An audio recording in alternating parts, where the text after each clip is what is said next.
economy, wealth in these pages refers not just to money. We also live in a fascinating, largely unexplored parallel economy. In it, we fulfill many vital needs or wants without pay. It is the combination of these two, the money and the non-money economies, that together form what we will call in these pages the wealth system. By simultaneously revolutionizing both of these interacting economies, we are creating a powerful, historically unprecedented wealth system. To grasp the significance of this, we need to recognize that no wealth system exists in isolation. A wealth system is only one component, although a very powerful one, of a still larger macro system whose other components, social, cultural, religious, political, are in constant feedback with it and with one another. Together, they form a civilization or way of life roughly compatible with the wealth system. For this reason, when we speak here about revolutionary wealth, we constantly bear in mind its links with all these other subsystems. To revolutionize wealth, then, as we are doing, is to introduce change and resistance from vested interests in all these and many other spheres of life as well. Revolutionary wealth rests on these core ideas which, once grasped, can help us make sense of the colliding, seemingly senseless changes and conflicts raging around us.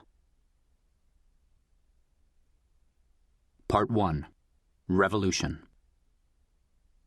This book is about the future of wealth, visible and invisible, a revolutionary form of wealth that will redesign our lives, our companies, and the world in the years now speeding toward us. We will deal with everything from family life and jobs to time pressures and the mounting complexity of everyday life. We will grapple with truth, lies, markets, and money.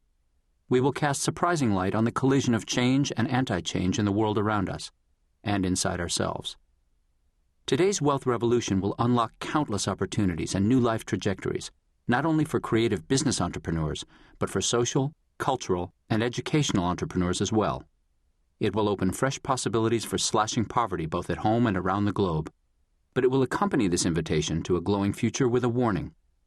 Risks are not merely multiplying, but escalating. The future is not for the faint-hearted. Today, emails and blogs bombard us. eBay makes marketers of us all.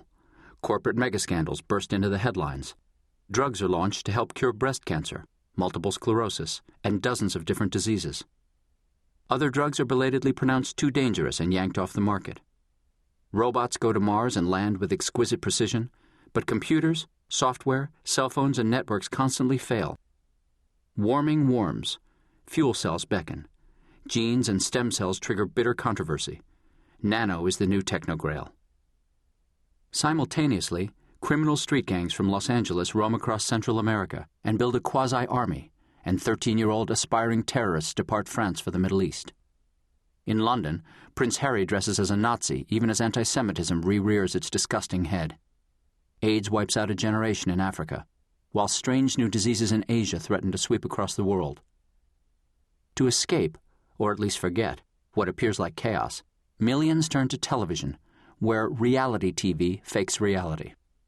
Thousands form flash mobs and gather to beat one another with pillows. Elsewhere, players of online games pay thousands of dollars in real money for virtual swords that their virtual selves can use to win virtual castles or maidens. Irreality spreads. More important, institutions that once lent coherence, order, and stability to society, schools, hospitals, families, courts, regulatory agencies, trade unions, flail about in crisis. And it is against this background that America's trade deficit soars to unprecedented levels.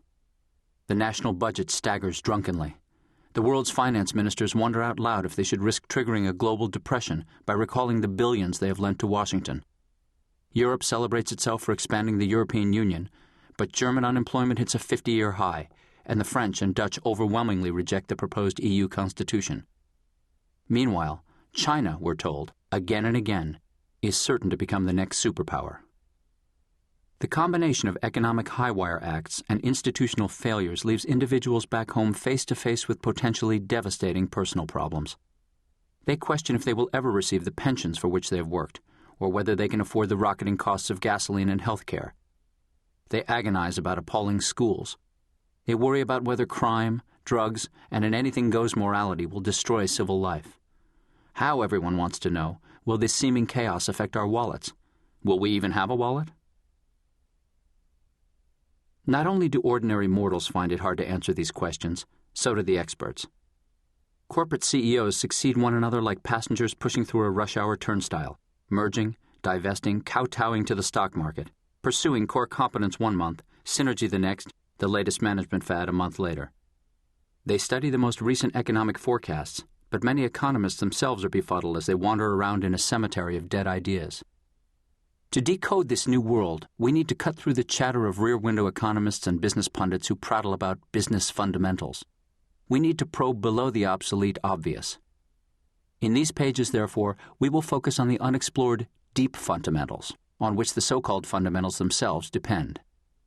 Once we do, things look different, less crazy, and previously unnoticed opportunities pop out of the shadows. Chaos, it turns out, is only part of the story, and chaos itself generates new ideas.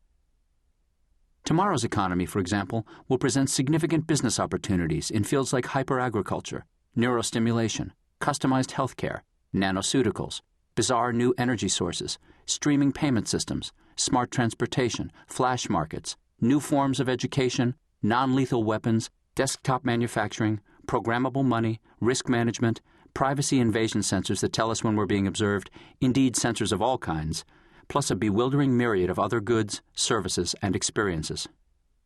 We can't be sure when these will or will not turn profitable, or how they will converge. But understanding the deep fundamentals will reveal the existence, even now, of new needs and previously unidentified industries and sectors, a huge synchronization industry, for example, and a loneliness industry.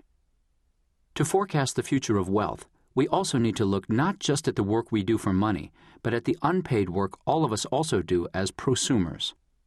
We'll explain later, but it might shock most people to learn just how much unpaid output we all produce every day. We'll look as well at the invisible third job that many of us hold without even knowing it. Because prosuming is set to explode, the future of the money economy can no longer be understood, let alone forecast, apart from that of the prosumer economy. The two, in fact, are inseparable. Together, they form a wealth system, and once we understand this and the channels by which the two feed each other, we gain piercing insights into our private lives now and into the future. New wealth systems don't come often, and they don't travel alone. Each carries with it a new way of life, a civilization. Not just new business structures, but new family formats, new kinds of music and art, new foods, fashions, and standards of physical beauty, new values, and new attitudes toward religion and personal freedom, all of which interact with and shape the emerging new wealth system. America today is spearheading just such a new civilization built around a revolutionary way of creating wealth. For better and worse, billions of lives around the world are already being changed by this revolution.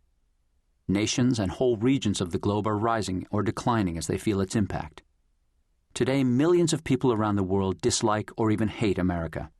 Some fanatics wish to incinerate the United States and everyone in it.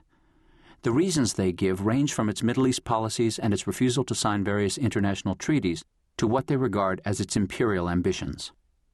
Yet even if peace reigned in the Middle East, even if all the world's terrorists turned pacifist and democracies flowered like dandelions, the rest of the world would still view the United States with trepidation at best. This is because the new wealth system the United States is developing, by its very nature, threatens old, embedded financial and political interests around the world. Moreover, in the United States, the rise of the new wealth system has been accompanied by controversial changes in the roles of women, racial and ethnic minorities, gays, and other groups. In short, the combination of revolutionary wealth and the social and cultural changes so far associated with it may have more to do with global anti-Americanism than the usual litany of reasons cited by the media. The revolutionary wealth system, however, as we'll hear, is no longer an American monopoly.